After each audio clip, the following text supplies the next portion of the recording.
Hi friends, ಎಲ್ರಿಗೂ ನಮಸ್ಕಾರ.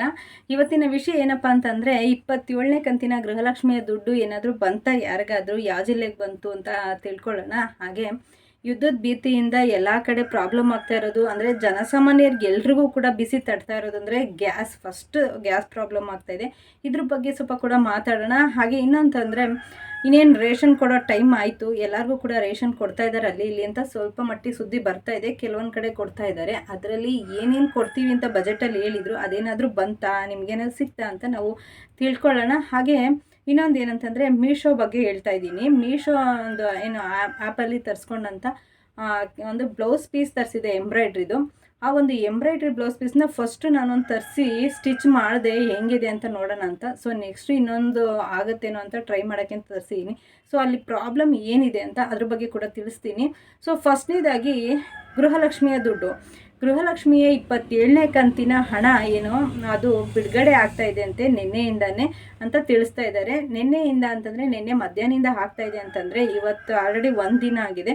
ಅದ್ರ ಪ್ರಕಾರವಾಗಿ ಸ್ವಲ್ಪ ಜನಕ್ಕೆ ಮಾತ್ರ ಅಲ್ಲಲ್ಲೇ ಬಿಡುಗಡೆ ಆಗಿದೆ. ಇನ್ನೂ ಮಿಕ್ಕಿದವ್ರಿಗೆ ಈ ವಾರ ಪೂರ್ತಿ ಬಿಡುಗಡೆ ಆಗುತ್ತೆ ಅಂತ ತಿಳಿಸ್ತಾ ಇದ್ದಾರೆ. ಸೊ ಇದ್ರ ಪ್ರಕಾರವಾಗಿ ನಿಮ್ಗೇನಾದರೂ ಬಂದಿದೆಯಾ ಒಂದು 27ನೇ ಕಂತಿನ ಗೃಹಲಕ್ಷ್ಮಿ ಹಣ ಅನ್ನೋದಾದರೆ ದಯವಿಟ್ಟು ಕಮೆಂಟಲ್ಲಿ ಹಾಕೋದನ್ನ ಮರಿಬೇಡಿ.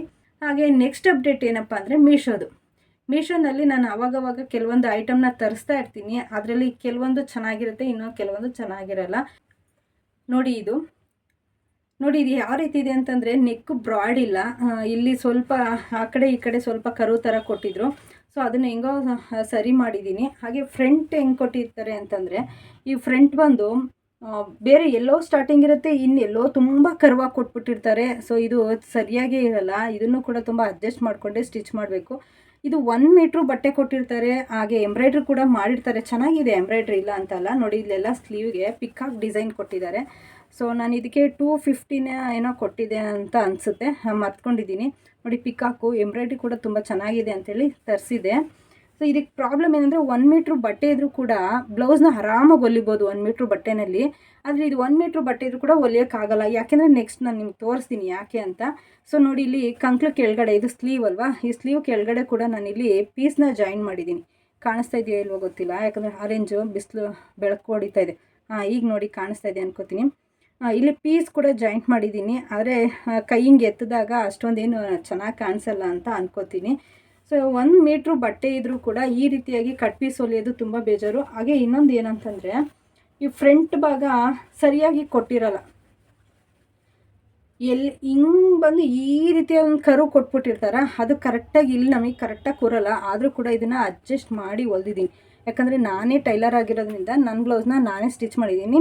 ಸೊ ಹಂಗಾಗಿ ಅಡ್ಜಸ್ಟ್ ಮಾಡಿದ್ದೀನಿ ಅಷ್ಟೇ, ಇದನ್ನು ನಾನೇ ಸ್ಟಿಚ್ ಮಾಡೋದ್ರಿಂದಾಗಿ. ಸೊ ಇದು ಯಾವ ರೀತಿ ಕೊಟ್ಟಿರ್ತಾರೆ ಅಂತ ಇದನ್ನು ವಿಡಿಯೋ ಮಾಡಿಲ್ಲ. ಇನ್ನೂ ಒಂದು ತರಿಸಿದ್ದೀನಿ, ಅದು ಯಾವ ರೀತಿ ಬರುತ್ತೆ ಅಂತ ನೋಡೋಣ ಅಂತ ತರಿಸ್ದೆ. ಅದು ಹೆಂಗಿದೆ ಅಂತ ತೋರಿಸ್ತೀನಿ ನೋಡಿ. ನಾವೇನಾದರೂ ಹೊರಗಡೆ ಬ್ಲೌಸ್ನ ಎಂಬ್ರಾಯ್ಡ್ರಿ ಮಾಡಿಸಿದ್ರೆ ಒಂದು ಸೈಡಲ್ಲಿ ಬ್ಯಾಕ್ ಡಿಸೈನ್ ಇರುತ್ತೆ ಅಲ್ವಾ. ನೋಡಿ ಇದು ಗ್ರೀನು ಪ್ಲಸ್ ಪಿಂಕು. ಇದು ಕೂಡ ಎಂಬ್ರಾಯ್ಡ್ರಿ ಚೆನ್ನಾಗಿದೆ ನೋಡಿ. ಎಂಬ್ರಾಯ್ಡ್ರಿ ಚೆನ್ನಾಗಿಲ್ಲ ಅಂತಲ್ಲ, ಯಾಕಂದರೆ ಇದನ್ನು ನಾವು ಹೊರಗಡೆ ನಾವು ಅಂಗಡಿನಲ್ಲಿ ಮಾಡಿಸ್ತೀವಿ ಅಂತಂದರೆ ಇದಕ್ಕೆ 800-1000 ರೂಪೀಸ್ ಕೂಡ ಕೊಡ್ಬೋದೇನೋ, ಅಷ್ಟು ಗ್ರ್ಯಾಂಡಾಗಿ ಚೆನ್ನಾಗಿ ಮಾಡಿದ್ದಾರೆ. ಕಾಣಿಸ್ತಿದೆಯಾ, ಮಾಡಿದ್ದಾರೆ, ಚೆನ್ನಾಗಿದೆ. ಆದರೆ ಇದು ಪರವಾಗಿಲ್ಲ, ರೌಂಡ್ ಚೆನ್ನಾಗಿ ಕೊಟ್ಟಿದ್ದಾರೆ. ಎಷ್ಟಕ್ಕೆ ಬೇಕೋ ಅಷ್ಟು ಕಟ್ ಮಾಡ್ಕೋಬೋದು. ಹಾಗೆ ಈ ಸ್ಲೀವ್ನು ತುಂಬ ಚೆನ್ನಾಗಿದೆ ನೋಡಿ. ಇದು ಕೂಡ ಪಿಕ್ ಹಾಕಿದೆ, ತುಂಬ ಚೆನ್ನಾಗಿದೆ. ಕಾಣಿಸ್ತಾ ಇದೆಯಾ, ಸ್ವಲ್ಪ ಬೆಳಕನ್ಸುತ್ತೆ ನೋಡಿ, ತುಂಬ ಚೆನ್ನಾಗಿದೆ. ಇದು ಕೂಡ ಬ್ಯಾಕ್ ಆಯಿತು, ಸ್ಲೀವ್ ಆಯಿತು. ಹಾಗೆ ನೆಕ್ಸ್ಟು ಇನ್ನೊಂದು ಏನು ತೋರಿಸ್ತೀನಿ ಅಂದರೆ ಇದೇ ನಾನು ಯಾವಾಗಲೂ ನಿಮ್ಗೆ ಹೇಳೋದು, ಫ್ರಂಟ್ ಚೆನ್ನಾಗಿಲ್ಲ ಅಂತ. ಇದರಲ್ಲೂ ಕೂಡ ನಾನು ಏನು ಫಸ್ಟ್ ತರಿಸಿದ್ನಲ್ವ ಅದೇ ಥರನೇ ಮಾಡಿದ್ದಾರೆ ನೋಡಿ. ನಾನು ಹಿಂಗೆ ಹಿಡ್ಕೋತೀನಿ, ಕಾಣಿಸ್ತಾ ಇದೆಯಾ. ಈ ಕರ್ವ್ ಅನ್ನೋದು ತುಂಬ ಕೊಟ್ಬಿಟ್ಟಿರ್ತಾರೆ, ಕರ್ವ್ ಅನ್ನೋದು ಸ್ಟ್ರೈಟ್. ಅದು ಏನಾಗಿದೆ ಅಂತಂದರೆ ಇಲ್ಲಿ ನೋಡಿ, ಇದು ಹಿಂಗೆ ಬಂದು ಇಲ್ಲಿ ಮಾತ್ರ ಹಿಂಗೆ ಬರಬೇಕಾಗಿರೋದು ಹಿಂಗಿಂದ ಬಂದು ಹಿಂಗೆ ಕೊಟ್ಬಿಟ್ಟಿದ್ದಾರೆ ಇದನ್ನು. ಸೊ ಇದನ್ನು ಹೊಲಿಯೋದು ತುಂಬಾ ಕಷ್ಟ ಆಗುತ್ತೆ, ಯಾಕಂದರೆ ಆಗೋದೇ ಇಲ್ಲ. ಇದನ್ನು ಅಡ್ಜಸ್ಟ್ ಮಾಡ್ತೀವಿ ಅಂತಂದರೂ ಕೂಡ ತುಂಬ ಚಿಕ್ಕದು ಬಂದುಬಿಡುತ್ತೆ ನೆಕ್ಕು. ನೋಡಿ ಇಲ್ಲಿಂದ ಇಲ್ಲಿಗೆ ನಾವು ಶೋಲ್ಡ್ರ್ ಇಟ್ಕೊತೀವಿ ಅಂತಂದರೂ ಇಲ್ಲಿ ಸ್ಟ್ರೈಟ್ ಬಂದ್ರೂ ಹಿಂಗೆ ಕಟ್ ಮಾಡೋದು ತುಂಬಾ ಕಷ್ಟ ಆಗಿಬಿಡುತ್ತಿದ್ದು. ಸೊ ಈ ರೀತಿ ಪ್ರಾಬ್ಲಮ್ ಇದು ಬ್ಲೌಸು. ಆದರೆ ಬಟ್ಟೆನೂ ಚೆನ್ನಾಗಿದೆ, ಎಂಬ್ರಾಯ್ಡ್ರಿನೂ ಚೆನ್ನಾಗಿದೆ. ಎಂಬ್ರಾಯ್ಡ್ರಿನ ಹೆಂಗೆ ಯಾವ್ಯಾವ ಜಾಗದಲ್ಲಿ ಮಾಡಬೇಕೋ ಆ ಜಾಗದಲ್ಲಿ ಮಾಡಿದರೆ ನಮಗೂ ಸ್ಟಿಚ್ ಮಾಡೋಕ್ಕೆ ಚೆನ್ನಾಗಿರೋದು. ಸೊ ಅದು ಬಿಟ್ಟು ಅಲ್ಲೊಂದು ಸ್ಲೀವ್ಗೆ ಹಾಕಿದ್ದಾರೆ, ಇಲ್ಲೊಂದು ಈ ಕಡೆ ಸೈಡಲ್ಲಿ ಒಂದು ಸ್ಲೀವ್ ಹಾಕಿದ್ದಾರೆ, ಇಲ್ಲಿ ಬ್ಯಾಕ್ ಹಾಕಿದ್ದಾರೆ, ಅಲ್ಲೆಲ್ಲೋ ಫ್ರಂಟ್ ಹಾಕಿದ್ದಾರೆ. ಈ ರೀತಿಯಾಗಿರಿಂದ ಟೈಲರ್ಸ್ಗೆ ಹೊಲಿಯೋದು ತುಂಬಾ ಕಷ್ಟ. ನಾನಾಗಿದ್ದಕ್ಕೆ ಅಡ್ಜಸ್ಟ್ ಮಾಡಿ ಹೊಲ್ದಿದ್ದೀನಿ. ಸೊ ನಾನು ಫುಲ್ಲಾಗಿ ಹಿಡಿತೀನಿ ನೋಡಿ, ಇವಾಗ ಕಾಣಿಸುತ್ತೆ ನಿಮಗೆ ನೋಡಿ. ಈ ಡೌನಲ್ಲಿ ಈ ಕಡೆ ಬಂದು ಬ್ಯಾಕ್ ಮಾಡಿದಾರಾ, ಹಾಗೆ ಹೋದರೆ ನೋಡಿ ಇಲ್ಲಿ ಬ್ಯಾಕ್ ಪಕ್ಕಕ್ಕೆ ಇಲ್ಲಿ ಸ್ಲೀವ್ ಮಾಡಿದ್ದಾರೆ ಒಂದು. ಆಮೇಲೆ ಹೀಗೆ ಇಟ್ಕೊಂಡ್ರೆ ನೋಡಿ ಇಲ್ಲಿ ಈ ಕಡೆ ಒಂದು ಸ್ಲೀವ್ ಮಾಡಿದ್ದಾರೆ, ಇಲ್ಲಿ ಫ್ರಂಟ್ ಮಾಡಿದ್ದಾರೆ. ಆದರೆ ಬಟ್ಟೆನೂ ಫೋಲ್ಡ್ ಮಾಡಿದಾಗ ನಮಗೆ ನಾವು ಮಾಮೂಲಿ ಹೊರಗಡೆ ಹೆಂಗೆ ಎಂಬ್ರಾಯ್ಡ್ರಿ ಮಾಡಿಸ್ತೀವಿ ನೋಡಿ ಇಲ್ಲಿ ಸ್ಲೀವ್ ಬಂದಿದೆ ಅಂತಂದರೆ ಇದು ಈ ಕಡೆ ಸ್ಲೀವ್ ಬರಬೇಕು, ಈ ಕಡೆ ಸ್ಲೀವ್ ಬರಬೇಕು. ಹಾಗೆ ಈ ಸೈಡಲ್ಲಿ ಇಲ್ಲಿ ಮಿಡ್ಲಲ್ಲಿ ಬ್ಯಾಕ್ ಬರಬೇಕು, ಈ ಮಿಡ್ಲಲ್ಲಿ ಫ್ರಂಟ್ ಬರಬೇಕು ಅಲ್ವಾ. ಇವ್ರು ಬಂದು ಎಲ್ಲೆಲ್ಲೋ ಹೆಂಗೆಂಗೋ ಆ ಕಡೆ ಒಂದು ಈ ಕಡೆ ಒಂದು ಹೆಂಗೆಂಗೋ ಮಾಡಿದ್ದಾರೆ. ಸೊ ಹೊಲಿಯೋರಿಗೆ ಇದು ತುಂಬಾ ಕಷ್ಟ. ಆದರೆ ಎಂಬ್ರಾಯ್ಡ್ರಿ ಓಕೆ. ಸೊ ನನಗೂ ಇದನ್ನೇನು ಕೊಡಬೇಕು ವಾಪಸ್ಸು ಅಂತ ಅನ್ನಿಸ್ತಾ ಇಲ್ಲ. ಸೊ ಅದು ಹೊಲಿಯೋದಕ್ಕೆ ಕಷ್ಟ. ನಾನೇ ಟೈಲರಾಗಿ ಹೊಲಿಯೋದ್ರಿಂದಾಗಿ ನಾನೇ ಕಷ್ಟ ಅಂತಿದ್ದೀನಿ. ಇನ್ನು ಬೇರೆಯವ್ರಿಗೆ ಏನು ಎಷ್ಟು ಕಷ್ಟ ಆಗ್ಬೋದೋ ಗೊತ್ತಿಲ್ಲ.